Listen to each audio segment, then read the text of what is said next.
Hi friends, आज हम लोग कक्षा 12वीं के मैथ का एक चैप्टर जिसका नाम है आव्यूह को पढ़ने वाले हैं।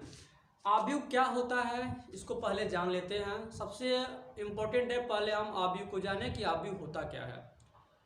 किसी निश्चित संख्याओं को सरलतापूर्वक लिखने के लिए उन संख्याओं को स्तंभों तथा पंक्तियों के रूप में व्यवस्थित करने की क्रिया को आव्यूह कहते हैं। एक बार फिर सुनते हैं। किसी निश्चित संख्याओं को सरलतापूर्वक लिखने के लिए उन्हें स्तंभों एवं पंक्तियों के रूप में व्यवस्थित करने की क्रिया को आव्यूह कहते हैं। फ्रेंड्स, आव्यूह इंग्लिश में आव्यूह को मैट्रिसेस कहते हैं, जबकि मैट्रिसेस शब्द मैट्रिक्स शब्द से बना है, जबकि दोनों का मतलब होता है आव्यूह।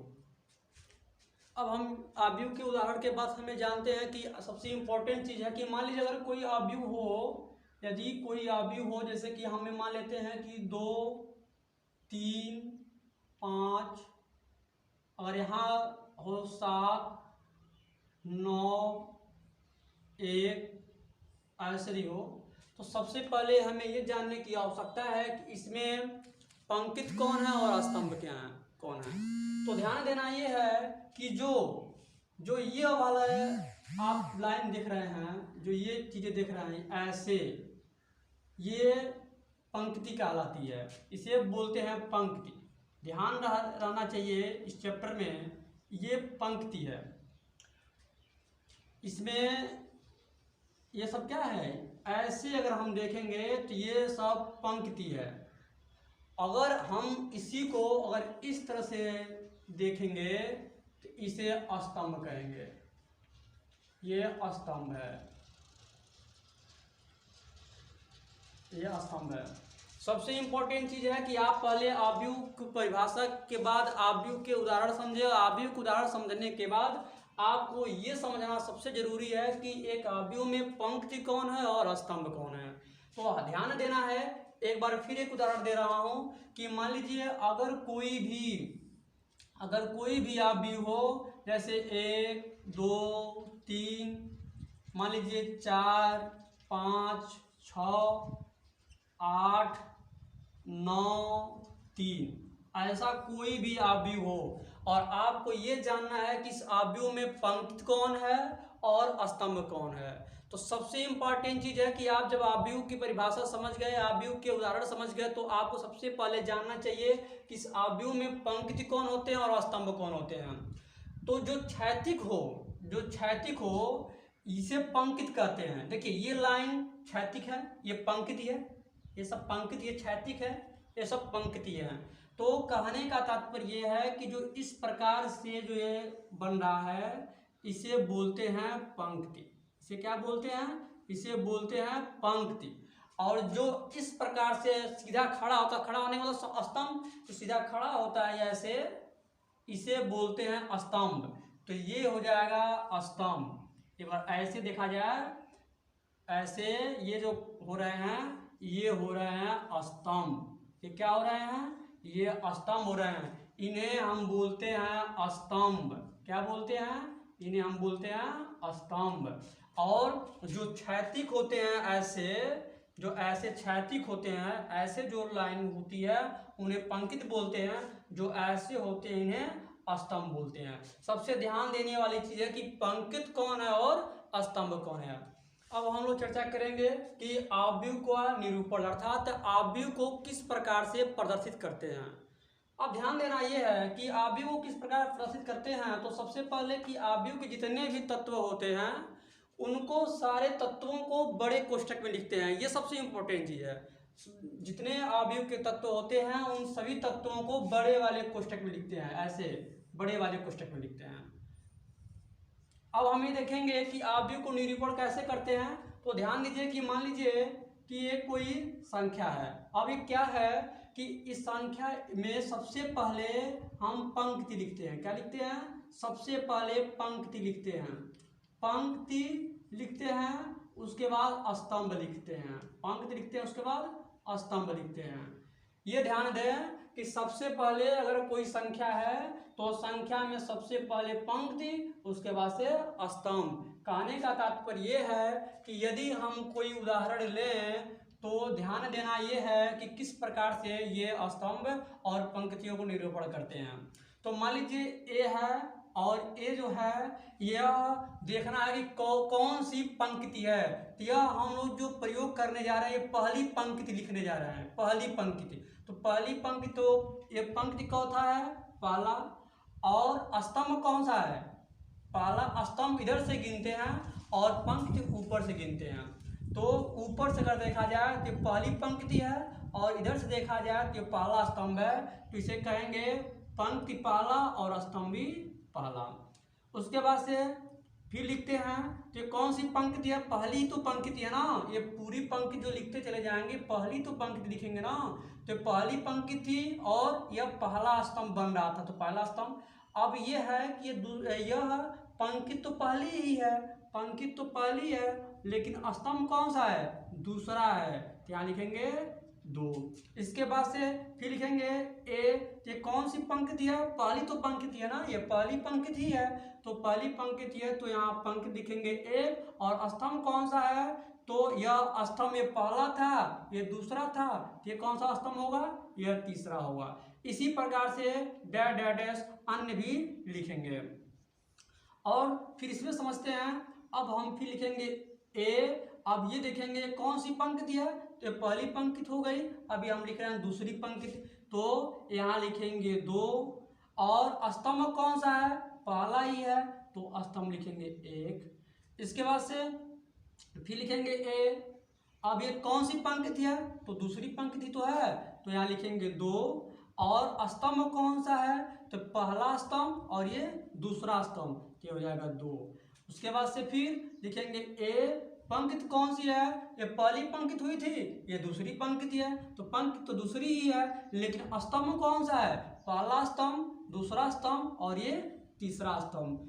डैश डैश डैश इसी प्रकार से इसको प्रदर्शित करते हैं। आगे भी देखते हैं कि मान लीजिए हमने लिखा ए। अब देखेंगे कि कौन सी पंक्ति है। पहले क्या लिखना है? पहले पंक्ति लिखना है, उसके बाद से स्तंभ लिखना है। तो ये पंक्ति लिखेंगे तो पंक्ति कौथी है? तो पहली पंक्ति, ये दूसरी पंक्ति और ये तीसरी पंक्ति। पंक्ति तीसरी है और स्तंभ कौन है? पहला स्तंभ है, तो ये पहला स्तंभ हो जाएगा। फिर लिखेंगे ए। अब ये देखेंगे कि पंक्ति कौन सी है? कि पहली पंक्ति, दूसरी पंक्ति और ये है तीसरी पंक्ति, लिखेंगे 3। स्तंभ कौन है? पहला स्तंभ, दूसरा स्तंभ, क्या लिख देंगे 2। और उसके बाद से फिर लिखेंगे ए। तो सबसे पहले क्या लिखना है? पंक्ति, उसके बाद स्तंभ। तो पंक्ति में देखेंगे तो पहला पंक्ति, दूसरा पंक्ति, तीसरा पंक्ति। तो ये पंक्ति है तीसरा, यानी लाइन, तीसरी लाइन है। और स्तंभ कौन सा है? पहला, दूसरा और ये तीसरा। इसी प्रकार से डैश डैश डैश, इसी प्रकार से हम लोग आव्यूह को निरूपण करते हैं, आव्यूह को इसी प्रकार से लिखते हैं। इस पर सख्त ध्यान देने की जरूरत है कि हमें आव्यूह का निरूपण कैसे करना है। पहले हम एक स्मॉल ए लेंगे और स्मॉल ए में पहले बताएंगे कि हम कौन सी पंक्ति और कौन सा स्तंभ लिख रहे हैं। तो पहले पंक्ति लिखते हैं, बाद में स्तंभ लिखते हैं। तो आप जानेंगे कि आव्यूह का क्रम या कोटि, कि आव्यूह का क्रम या कोटि क्या होता है, जिसको इंग्लिश में कहते हैं ऑर्डर ऑफ मैट्रिक्स। आव्यूह का क्रम या कोटि। ध्यान दें, जब किसी आव्यूह में निश्चित रूप से क्या होता है? आव्यूह में निश्चित रूप से पंक्ति होती है और स्तंभ होता है। ध्यान देना यह है कि पंक्ति और स्तंभ को इंटू के से दिखाने की क्रिया को हम आव्यूह का क्रम या कोटि कहते हैं। जैसे कि मान लीजिए कोई आव्यूह हो, उस आव्यूह में पंक्ति होगी। जैसे कि मान लीजिए एक आव्यूह हम ले लेते हैं, जैसे कि 2 3 2 1 4 6 9 5 2, एक आव्यूह हमने ले लिया। इस आव्यूह में पंक्ति भी है और स्तंभ भी है। ये पंक्ति है और ऐसे ये स्तंभ है। तो पंक्ति और स्तंभ को यदि हम पंक्ति और स्तंभ पंक्ति और स्तंभ को इंटू से ऐसे लिखें, इसे हम बोलते हैं आव्यूह का क्रम या कोटि। आव्यूह का क्रम या कोटि से इसको हम आव्यूह के क्रम या कोटि को हम एम गुणे एन के रूप में भी प्रदर्शित करते हैं। आव्यूह के क्रम या कोटि को मतलब होता है कि आव्यूह की पंक्ति और आव्यूह के स्तंभ को आपस में गुणा कर दिया जाए तो आव्यूह का क्रम या कोटि होता है। अब देखिए आव्यूह का क्रम या कोटि m इंटू n के रूप में प्रदर्शित करते हैं और इससे होता क्या है कि आव्यूह के जो सारे तत्व होते हैं वो निकल जाते हैं कि कितने तत्व इसमें हैं। कितनी पंक्तियां हैं तो एक पंक्ति, दो पंक्ति और ये तीन पंक्ति। तो पंक्ति कितनी है तो पंक्ति है तीन। पंक्ति कितनी है तीन पंक्तियां हैं। अब हम देखेंगे स्तंभ कितने हैं तो स्तंभ है एक दो तीन। तीन स्तंभ भी हैं। अगर हम स्तंभ भी लिखे हैं तो तीन स्तंभ लिखे हैं। स्तंभ की संख्या कितनी है तीन है। अब हम ये जानेंगे कि इस आव्यूह के तत्व कितने हैं, द नंबर ऑफ एलिमेंट्स कितने हैं इसके। तो आप देखेंगे कि पंक्ति और स्तंभ, पंक्ति कितनी है तीन और स्तंभ कितने हैं तीन, अर्थात इस आव्यूह में पूरे कितने एलिमेंट्स हैं, पूरे कितने तत्व हैं तो तीन का गुणा तीन में करेंगे तो आपको 9 तत्व मिलेंगे। प्रैक्टिकली देखिए 1 2 3 4 5 6 7 8 9 इसमें कितने तत्व हैं, कितने आव्यूह के कितने तत्व हैं, इन तत्वों को इस क्रम या कोटि के द्वारा हम बता सकते हैं। अब हम जानेंगे कि आव्यूह के प्रकार, आव्यूह कितने प्रकार के होते हैं इस पे चर्चा करेंगे। इसको इंग्लिश में बोलते हैं काइंड्स ऑफ मैट्रिक्स, आव्यूह के प्रकार। अब हम ये जानेंगे कि आव्यूह कितने प्रकार के होते हैं। तो पहला आव्यूह होता है। तो 1 मिनट के लिए वीडियो थोड़ा रुक गया है, इस रिकॉर्डिंग के दौरान थोड़ा समस्या हो गया था, ये रुक गया है। इसको ऐसे ही समझ लेते हैं बस 1 मिनट के लिए। क्षैतिज आव्यूह क्या है, इसको इंग्लिश में करते हैं हॉरिजॉन्टल मैट्रिक्स। जिस आव्यूह में पंक्तियों की संख्या स्तंभों की संख्या से ज़्यादा होती है उसे हम क्षैतिज आव्यूह कहते हैं। या ऐसे समझ लेते हैं जिस आव्यूह में पंक्तियों की जो लंबाई है, पंक्तियों की लंबाई जो है अगर स्तंभों की लंबाई से ज़्यादा होगी, बड़ी होगी तो उसे हम क्षैतिज आव्यूह कहेंगे।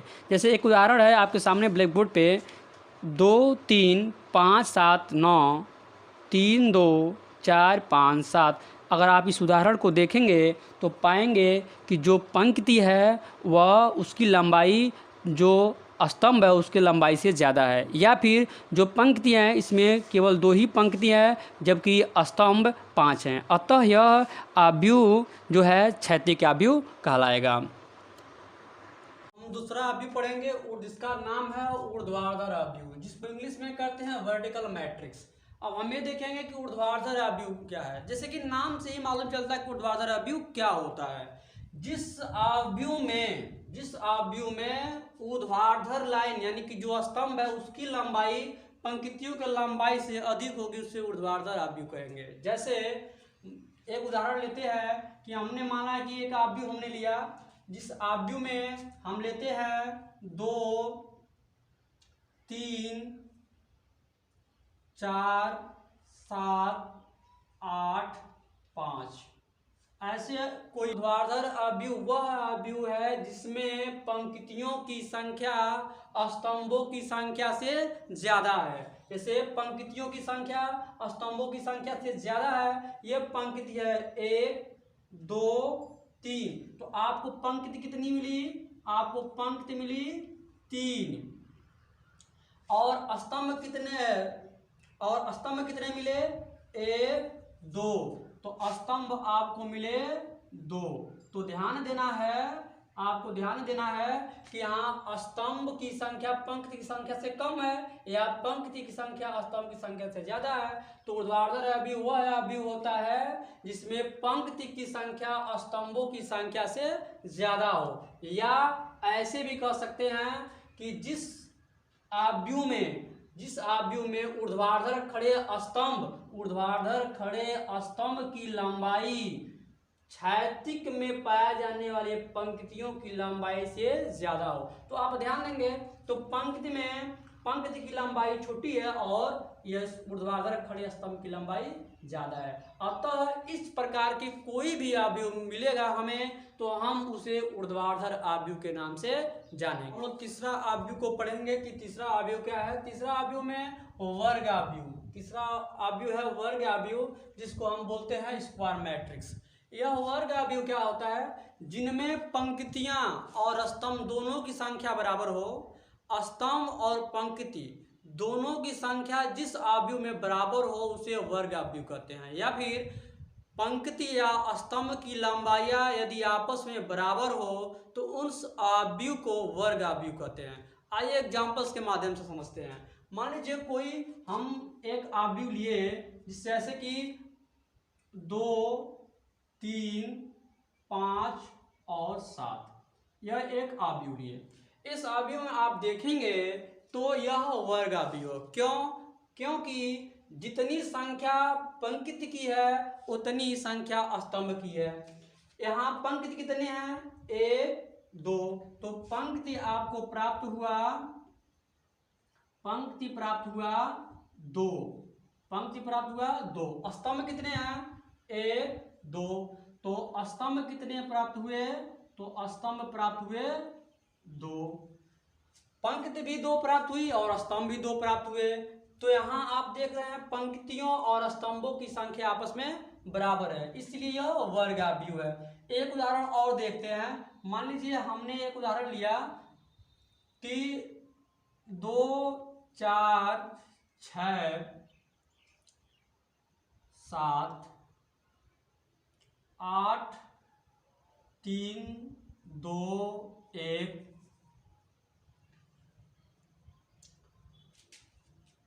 5, 7, 3, 2, 1, 0, 2, 7। ऐसे मैं एक उदाहरण और लिया। अब आप इसमें देखेंगे कि पंक्ति कितनी है और स्तंभ कितने हैं। इसमें पंक्ति कितनी है और स्तंभ कितने हैं ये बताना है। तो आप देखेंगे कि पंक्ति कितनी है, तो 1, 2, 3, 4। पंक्ति कितनी है, तो इसमें पंक्तियों की संख्या 4 है। अब हम देखेंगे स्तंभ कितने हैं, तो 1, 2, 3, 4, तो स्तंभों की संख्या कितनी है, 4। तो ध्यान देना यह है कि वर्ग अवयव वह अवयव होता है जिसमें पंक्तियों की संख्या और स्तंभों की संख्या बराबर होती है। अब चौथा अवयव है पंक्ति अवयव। चौथे अवयव को पंक्ति अवयव, जिसे इंग्लिश में कहते हैं रो मैट्रिक्स। अब हम ये जानते हैं कि पंक्ति अवयव क्या होता है, कि जिस अवयव में केवल एक ही पंक्ति होती है उसे पंक्ति अवयव कहते हैं। जैसे हम कोई एक उदाहरण लेकर समझते हैं। जैसे आप ध्यान देंगे कि 2, 3, 4 ऐसे कोई भी अवयव लिया जाए और उसमें केवल एक ही पंक्ति है। पंक्ति कितनी है, इसमें एक पंक्ति है। तो ऐसा अवयव जिसमें केवल एक पंक्ति हो उसे पंक्ति अवयव कहते हैं। एक एग्जाम्पल्स और देखते हैं कि अगर हम कोई एग्जाम्पल लें, जैसे हम एक कहें कि 1, 2, 3, 4, 5 कुछ भी हो, लेकिन एक ही पंक्ति हो और वह बड़े कोष्टक में बंद हो, तो ऐसा अवयव जिसमें केवल एक ही पंक्ति हो उसे पंक्ति अवयव कहते हैं, रो मैट्रिक्स कहते हैं। पांचवा अवयव है स्तंभ अवयव, जिसको इंग्लिश में कहते हैं कॉलम मैट्रिक्स। अब स्तंभ अवयव क्या है, इसको जरा ध्यान से समझते हैं हम। स्तंभ अवयव वह अवयव होता है जिस अवयव में केवल एक ही स्तंभ होते हैं। उदाहरण से इसको अच्छी तरह से समझते हैं। जैसे मान लीजिए हम कोई अवयव लें, जैसे कि 2, 3, 5 ऐसे लिखते हैं। देखिए इसमें केवल एक ही स्तंभ है। जिस अवयव में केवल एक स्तंभ हो उसे स्तंभ अवयव कहते हैं। जैसे हम एक दूसरा भी उदाहरण लें कि कहा जाए 1, 2, 3, 4, तो आप देख पा रहे हैं कि इसमें भी केवल और केवल एक ही स्तंभ है। जिस आव्यूह में केवल एक स्तंभ होते हैं उन आव्यूह को स्तंभ आव्यूह कहते हैं। छठवां आव्यूह है रिक्त या शून्य आव्यूह, जिसको इंग्लिश में कहते हैं नल और जीरो मैट्रिक्स। है कि जिस आव्यूह के सभी तत्व, जितने तत्व होते हैं सभी तत्व यदि शून्य हो तो उसे हम रिक्त या शून्य आव्यूह कहते हैं। जैसे हम उदाहरण लेकर देखते हैं कि अगर कोई आव्यूह ऐसा हो जिसमें शून्य शून्य शून्य शून्य सब तत्व ही शून्य हो। अब देखिए ये आव्यूह को देखिए, इसके सभी तत्व क्या हैं? शून्य हैं, इसलिए इन्हें शून्य आव्यूह कहा जाता है। एक उदाहरण और लेते हैं, जैसे शून्य शून्य शून्य, यह शून्य आव्यूह है। जिस आव्यूह के सभी तत्व शून्य होते हैं उसे शून्य आव्यूह कहते हैं। सातवां आव्यूह है इकाई या तत्समक आव्यूह, unit identity matrix. Identity matrix,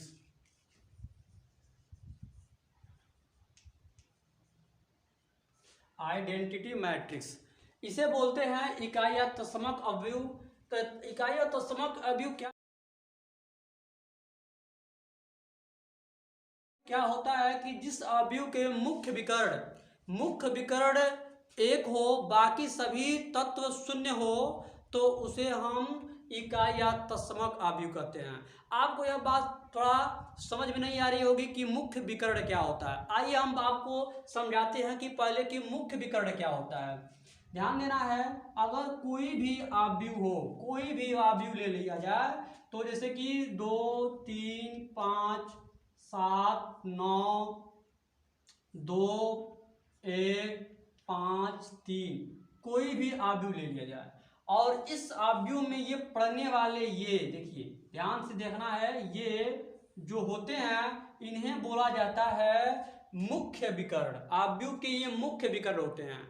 तो हमें इकाई या तत्समक आव्यूह देखना है। तो इकाई या तत्समक आव्यूह क्या होते हैं कि अगर कोई भी आव्यूह हो, उस आव्यूह का मुख्य विकर्ण एक हो, बाकी सभी तत्व शून्य हो, तो उन्हें हम इकाई या तत्समक आव्यूह कहते हैं।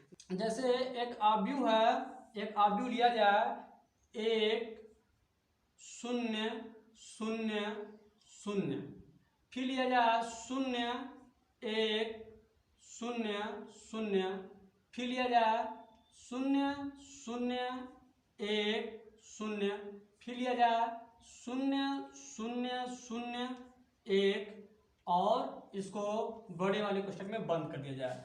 इसके मुख्य विकर्ण यही तो होंगे, जैसे अभी उदाहरण दिया हूं उसके हिसाब से यही तो होंगे मुख्य विकर्ण। तो मुख्य विकर्ण एक हो, बाकी सभी तत्व शून्य हो, तो उसे इकाई या तत्समक आव्यूह कहते हैं। एक एग्जांपल्स और देखते हैं कि अगर हम कोई एग्जांपल्स और लेकर देखते हैं कि यदि हम कोई तत्व ले हैं, जैसे 1 0 0 0 1 0 0 0 1, अगर हम एक आव्यूह लेते हैं और इस आव्यूह का मुख्य विकर्ण एक हो, बाकी सभी तत्व शून्य हो, तो ऐसे आव्यूह को इकाई या तत्समक आव्यूह कहते हैं। बात समझ में आ रही है कि नहीं आ रही है? तो आप इसके लिए कमेंट बॉक्स में जरूर लिखें। प्यारे मित्रों, अब हम चर्चा करेंगे कि विकर्ण आव्यूह क्या होता है। अब हम चर्चा करेंगे विकर्ण आव्यूह क्या होता है। तो विकर्ण आव्यूह को एक बार समझ लेते हैं कि विकर्ण आव्यूह होता क्या है, जिसको इंग्लिश में बोलते हैं डायगोनल मैट्रिक्स। ये विकर्ण आव्यूह है कि यदि कोई ऐसा आव्यूह हो जब किसी आव्यूह में मुख्य विकर्ण को छोड़कर, मुख्य विकर्ण चाहे कुछ भी हो, मुख्य विकर्ण को छोड़कर शेष सभी तत्व शून्य हो, तो उसे विकर्ण आव्यूह कहते हैं। विकर्ण आव्यूह उस आव्यूह को कहते हैं जिस आव्यूह में मुख्य विकर्ण को छोड़ करके बाकी सभी तत्व शून्य हो। आइए एग्जांपल्स के माध्यम से समझते हैं। जैसे एक एग्जांपल्स लेते हैं कि हम एक एग्जांपल लेते हैं 2 0 0 0 3 0 0 0 एक। आप इसमें ध्यान दीजिए, मुख्य विकर्ण को छोड़कर बाकी सभी तत्व क्या होना चाहिए? शून्य होना चाहिए। तो मुख्य विकर्ण यही तो है, मुख्य विकर्ण। जैसे कि मैंने आपको बताया उसके हिसाब से शून्य, मुख्य विकर्ण यही हुआ। तो मुख्य विकर्ण को छोड़ करके बाकी सभी तत्व शून्य हो तो उसे हम बोलते हैं विकर्ण आव्यूह। एक एग्जाम्पल्स और देखते हैं, अगला एग्जाम्पल्स देखते हैं कि यदि हम कोई आव्यूह ऐसा लें, जैसे कि मान लीजिए कहा जाए 1 0 0 0 2 0 0 0 3, और आपको ये बताना हो कि यह कैसा विकर्ण है, कैसा आव्यूह है, तो आप क्या करेंगे?